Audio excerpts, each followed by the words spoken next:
Hey everyone, this is Pritham. And this video we will see how to remove or delete the diaphragm that we have assigned in ETABS, right?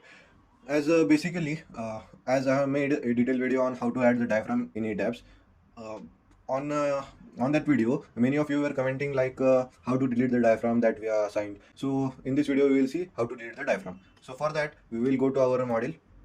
Here it is our model, and in it that as per our last video, this the diaphragm has been assigned. That is the total four diaphragms have been assigned. So how to delete them? To delete them, we go to define. In define, we go to diaphragm. In it, we see that four diaphragms have been assigned.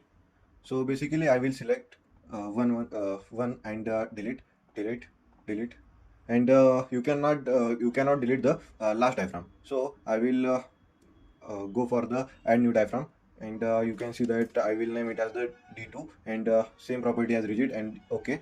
And you can see that the D1, I can now delete this D1. Just directly click on this delete diaphragm, and click on OK.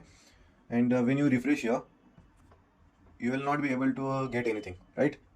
Because these diaphragms have been for that we have to do a further steps. First of all, we will save this model, that this error is not been just I will go to let's see what has been it taken. No, nothing has been happened, as D2 has been present here only.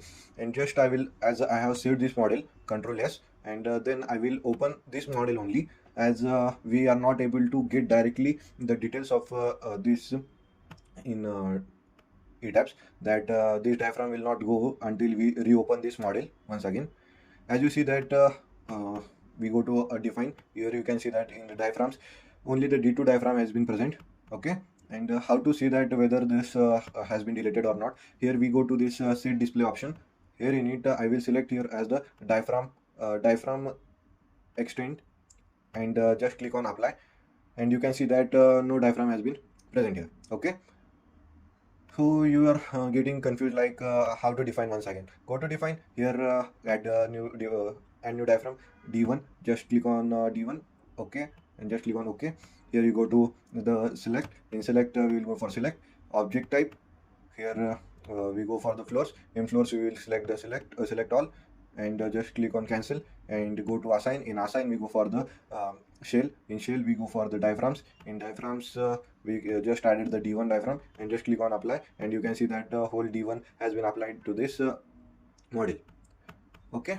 And when you refresh this also, you are able to see here the diaphragms. If you are not able to see, just go to this set view option. Here in it, just click on here the set diaphragm extend, and just click on apply. You can see that the diaphragm has been selected.